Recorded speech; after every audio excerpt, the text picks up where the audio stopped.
Good noon, everyone. Today discuss about in a computer-aided process synthesis. Unit number 4, synthesis of heat exchanger networking. Okay, hence heat exchanger networking synthesis જોવાના છે આપણે. Previous લેક્ચરમાં આપણે problem સ્ટેટમાં જોયું હતું કોમ્પોઝાઇટ curve method. Okay, એના objective જોઈ ગયા છે, ઇન્ટ્રોડક્શન પાર્ટ જોઈ ગયા છે, ડેલ્ટા ટી કેવી રીતે ફાઇન્ડ કરવાનો, break even point, pinch point, design point કેવી રીતે ફાઇન્ડ કરવાનો છે જોઈ ગયા, કે પિંચ ડિઝાઇન કેવી રીતે કરવાની જોઈ ગયા છે.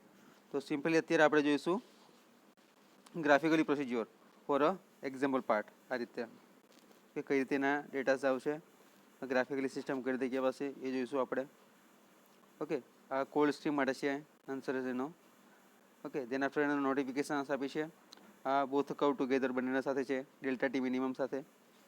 ઓકે, તો આ પ્રમાણે આપણે એક્ઝામ્પલ જોવાના છે, સિમ્પલી એનો ગ્રાફિકલી મેથડ. બરાબર. દેન આફ્ટર જોઈશું આપણે મેઇન પહેલાં તો ગ્રાફિકલી પ્રોસિજર સિસ્ટમ કઈ રીતે છે. તો પહેલાં તો પ્રીવિયસ લેક્ચર થોડુંક જોઈ લઈએ આપણે કે કઈ રીતનું જોયું હતું જોઈએ. બરાબર, તો તમને વધારે ખ્યાલ આવશે કે એમાં કઈ રીતનો ડેટા હતો એ. ઓકે, આ છે તમારું પ્રોબ્લેમ ટેબલ છે.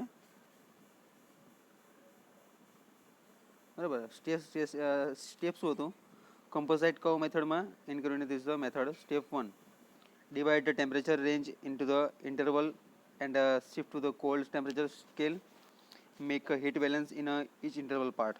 ઓકે, આ જનરલી સ્ટેપ્સ તમે ખાસ યાદ રાખજો તો તમને વધારે ખ્યાલ આવશે આમાં.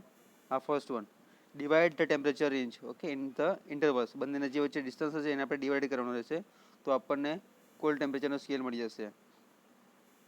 સેકન્ડ વન છે make a heat balance in each interval. દરેક ઇન્ટરવલનું આપણે એનું બેલેન્સિંગ જોવાનું રહેશે તો તમને એનો આન્સર મળી જશે. હીટ બેલેન્સિંગ થવાનું એ ઇન્ટરવલનો છે એટલે બંને વચ્ચેનો ઇન્ટરવલ કેટલો છે. બરાબર.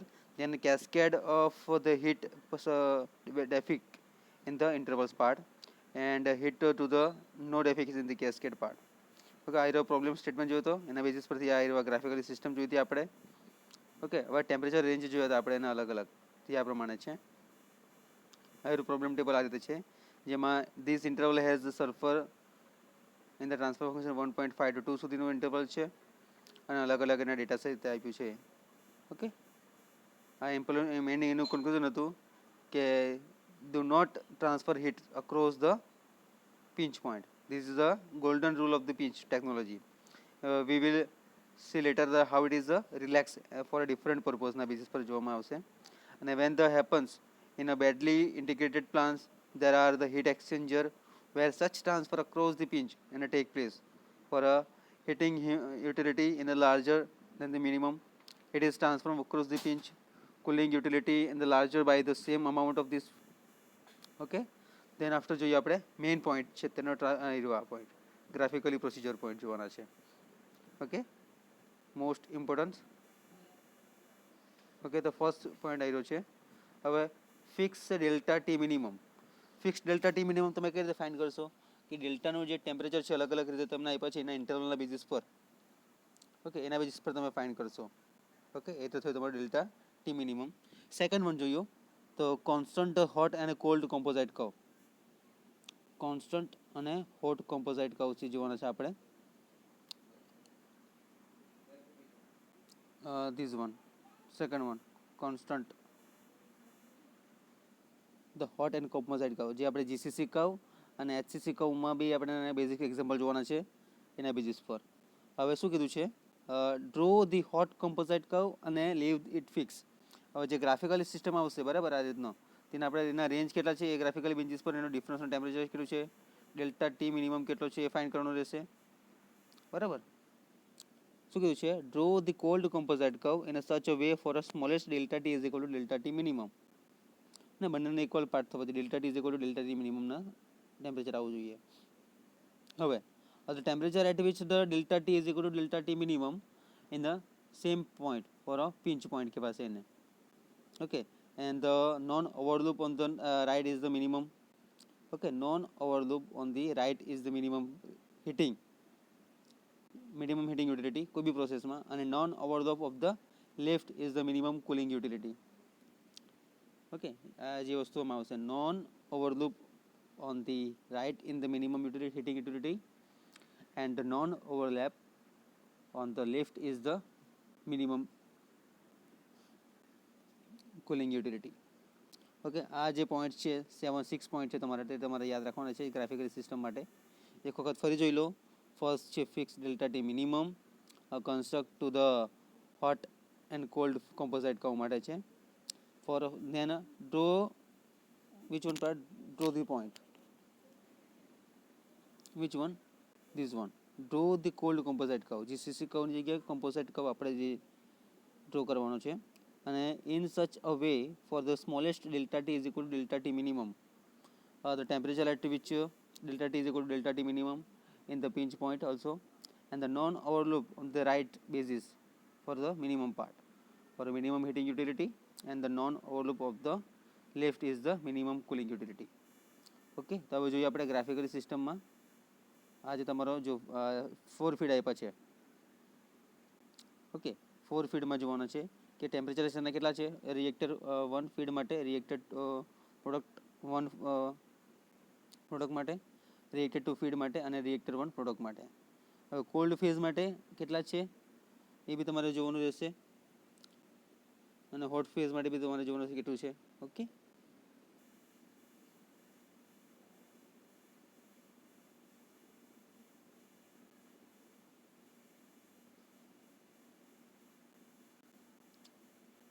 ઓકે, તો આ જુઓ તમારો ડેટા. હવે ટી ઇઝ ઇક્વલ ટુ 140 આપેલું છે ને. હવે ફર્સ્ટમાં આપણે એના બેઝિસ પર એક્ઝામ્પલ જોઈ ગયા હતા. ઓકે, આ ટેમ્પરેચરના ડેટા ટેબલ છે આવી રહ્યું. Okay okay, phase reactor feed 1 માટે ડેટા આપણે લીધો છે આના બેઝિસ માટે.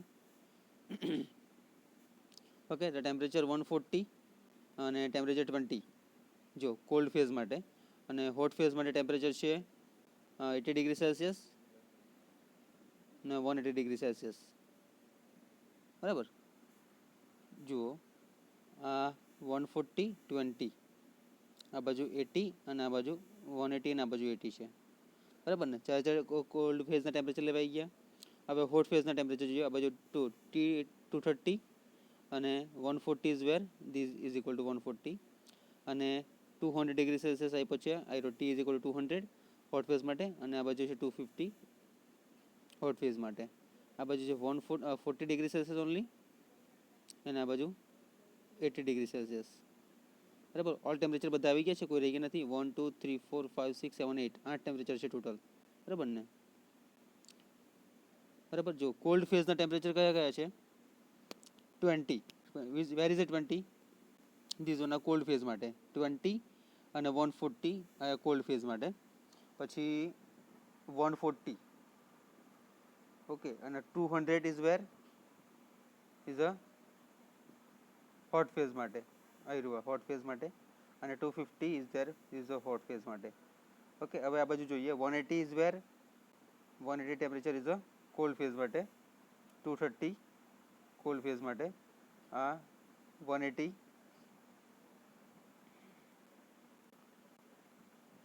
Is a 40 is a hot phase, અને 80 ઇઝ અ હોટ ફેઝ. આટલા ટેમ્પરેચર આપ્યા છે. બરાબર, હવે મેઇન આપણે ડેલ્ટા એચ ફાઇન્ડ કરવાનો છે. Okay, the reactor 1 feed in a cold phase, reactor 1 product is a hot phase, reactor 2 feed is a cold phase, અને reactor 1 product is a hot phase. હવે delta T કેટલા પછી તમને 10 degree આપ્યો છે, 10 degree ખાલી. બરાબર, હવે સપ્લાય ટેમ્પરેચર તમને અલગ ડેટા બધા આપી દીધા છે. એ સપ્લાય ટેમ્પરેચર માટે જોઈએ 20 250 140 250. આ બાજુ ટાર્ગેટ ટેમ્પરેચર છે 180 40 230 ને 80. ડેલ્ટા ટી એ કેટલા આવે છે આન્સર 32.0, આ બાજુ 31.5 અને 27.0 માઇનસ 30.0. હવે એફ મલ્ટીપ્લાય સીપી એને કેટલા આવે છે 0.2 1.5 0.15 0.3 અને 0.25. ઓકે, હવે ગ્રાફિકલ સિસ્ટમમાં જોઈએ હોટ સ્ટ્રીમ માટે. ગ્રાફિકલ સિસ્ટમ આન્સર એનો હોટ સ્ટ્રીમનો છે. હવે ડેટા જે આપ્યા ટેમ્પરેચર જે આપ્યા છે એ પ્રમાણે હવે એફ મલ્ટીપ્લાય સીપી કે તે અહીંયા આન્સર જો ગ્રાફિકલ સિસ્ટમ એનો આન્સર આવી જાય છે 31.5 માઇનસ 31.5 ઉપર છે. પછી આ બાજુ એફસીપી 0.25 તો 0.25 છે.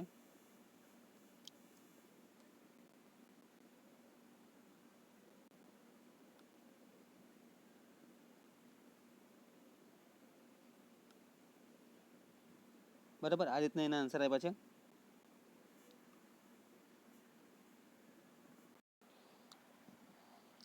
ઓકે, તો આ પ્રમાણે તમને ડેટા આપ્યા છે, તેના પરથી આપણને ગ્રાફિકલી આન્સર જે મળી ગયો તે ઉપરના પ્રમાણે છે.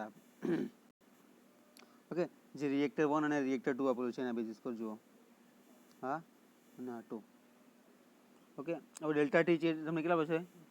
30 મેગાવોટ આપેલો છે અહીંયા, આ બાજુ 31.5. તો આપણે જો અહીંયા કેલ્ક્યુલેટ કર્યું છે ને 31.5 ધીસ વન અને 30. ઓકે, સેકન્ડ ગ્રાફ જોઈએ કોલ્ડ સ્ટ્રીમનો. તે આ રીતનો ગ્રાફ છે. એમાં જુઓ એફસીપી 0.2 છે, આ બાજુ 0.3 છે. ટેમ્પરેચર વાઇઝ જો 20, 140, 180 અને 230 આ બાજુ સેમ રીતે. બરાબર. હવે note the enthalpy is axis for measuring the relative quantities, which means that we are representing the enthalpy charging also. Okay, and of the process stream moving a part of composite curve horizontally does not, if any, there where the charge of the stream data, the closest approaches of the curve is defined by the minimum allows. The temperature difficulty is delta T minimum. Okay, and the both curves together for in this part. For pinch point આપ્યો છે તમને આવ્યો delta T is equal to delta T minimum અહીંયા equal થાય છે જે processor આપી છે ને સ્ટાર્ટિંગની આપણને. Okay, the important observation the pinch is the beginning of the cold stream or at the beginning of the hot stream part. હવે કમ્પોઝાઇટ કહું જોઈએ.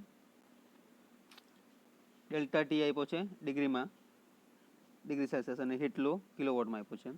હવે મિનિમમ કોલ્ડ કુલિંગ લોડ કેટલો આપ્યો છે? જો pinch point delta T minimum is equal two 15, આ બધું હોટ ફેઝ માટે છે. ઓકે, તો 3560 કિલોવોટ આવવાનો એ મિનિમમ હીટિંગ લોડ છે એનર્જી રિકવર્ડ માટે. હવે લાઈન અલગ અલગ આપી છે હોટ ફેઝ અને કોલ્ડ ફેઝ માટે. બરાબર. હવે એનર્જી રેકોર્ડેડ છે અહીંયા બાજુ પિંચ પોઈન્ટ અહીંયા છે. મિનિમમ લોડ હીટિંગ આટલો છે. ઓકે, કુલિંગ લોડ આવો છે હીટિંગ અને કુલિંગ બંને માટે. આ ખાલી એક એક્ઝામ્પલ આપ્યું છે, જસ્ટ એક વન એક્ઝામ્પલ કમ્પોઝાઇટ કહો માટે. ઓકે, તો આ રીતનું આમાં થઈ શકે. હવે કેટલા કિલોવોટ છે? તો 3560 કિલોવોટ છે. એમાં એનર્જી રિકવર્ડ કેટલો થાય છે? તો આટલો રિકવર થઈ શકે. બરાબર. હવે વન મોર એક્ઝામ્પલ છે એ આપણે નેક્સ્ટ લેક્ચરમાં જોઈશું આના બેઝિસ પર. બરાબર, હોટ અને કોલ્ડ ફેઝનું આ ગ્રાફિકલ સિસ્ટમ છે. બરાબર, આપણે નેક્સ્ટ લેક્ચરમાં એક્ઝામ્પલ જોવાના છે. એક્ઝામ્પલ શોર્ટ છે પણ તમને કાઉન્ટ કરવાનું છે તો તમને ઇઝીલી ખ્યાલ આવશે એના બેઝિસ પર. બરાબર, થોડુંક રિવિઝન કરી લઈએ આપણે સ્ટાર્ટિંગનું. In this part, heat exchange and networking synthesis introduction part. સ્ટાર્ટિંગમાં આપણે જોઈ ગયા હતા એના near optimal 2 step synthesis. Okay, minimum utilities of this integral method, temperature interval method. So what is the pinch point? The pinch point is the temperature. Typically it is divides the temperature range in the two region. બે regionમાં આવી શકે વસ્તુ. The pinch point a temperature છે, a typically part is divides the temperature range છે into two categories, two region. And heating utility can be used only above the pinch and cooling utility only below use in it is. Okay, the design માટે જોઈએ pinch design કોને કહેવાય?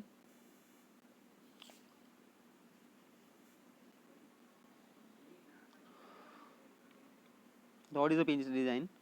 Heat exchange and networking obtained using the pinch design of the method is the network where no heat is transferred from the hot stream whose temperature is above the pinch to a cold stream whose temperature is below in the pinch. This is the pinch design. Okay, for a systematic illustrations of a pinch analysis, the heating and cooling requirement can be plotted in a temperature enthalpy diagram also. Okay, and the curve resulting from all cold stream is called cold composite curve. Similarly, hot stream can be combined. The additions of the all hot stream is called hot composite curve also. Okay, the systematic illustrations of a pinch analysis, the heating and cooling requirement can be plotted in a temperature enthalpy diagram. The curve resulting from all cold stream is called cold composite curve કહેવાય છે એને. અને similarly hot stream માટે combined માટે છે. બરાબર, આના diagram આપણે જોઈ ગયા હતા બંનેના. બરાબર, સિમ્પલી આ વસ્તુ છે TH diagram. Cold steam cooling અને હીટિંગ માટે અલગ અલગ અને બંને સાથે બી જોયા છે આપણે ડાયાગ્રામ. આ પ્રોબ્લેમ સ્ટેટમેન્ટ આપણે જોઈ ગયા હતા. Divide the temperature range it is the interval method. Okay, ખાસ આપણે સ્ટેટમેન્ટ જોઈ લઈએ ગ્રાફિકલ સિસ્ટમ નો પોઈન્ટ ધીસ વન. તો first one fix the delta T minimum, જે આપણો છે ડેલ્ટા ડિગ્રી સેલ્સિયસ એક્ઝામ્પલમાં જોયું આપણે. Construct the hot and cold composite curve and draw the hot composite curve and leave it a fixed temperature. Draw the cold composite curve be in such a ways for the smallest delta t in the delta t minimum, that the temperature at which delta t is equal to delta t minimum in the pinch point. The non-overloop on the right is the minimum part. Okay, the heating utility and the non-overloop on the left is the minimum cooling utility. Okay, and this is a simple diagram જે graphically system આવ્યું. All જે temperature છે આ temperature તે આપણે આખા ફિગરમાં અહીંયા બતાવેલું છે બધું, બરાબર. આ એનો ગ્રાફિકલ સિસ્ટમ. ઓકે, તો thank you so much. Next લેક્ચરમાં આપણે ડિટેલમાં જોઈશું બધું. અધર મોર પ્રોબ્લેમ છે. ઓકે, આનો આન્સર છે કોલ્ડ સ્ટીમનો, જે આ ગ્રાફિકલ સિસ્ટમ પ્રમાણે અલગ અલગ રીતે આપ્યો છે. Okay, for this one. Okay, thank you so much.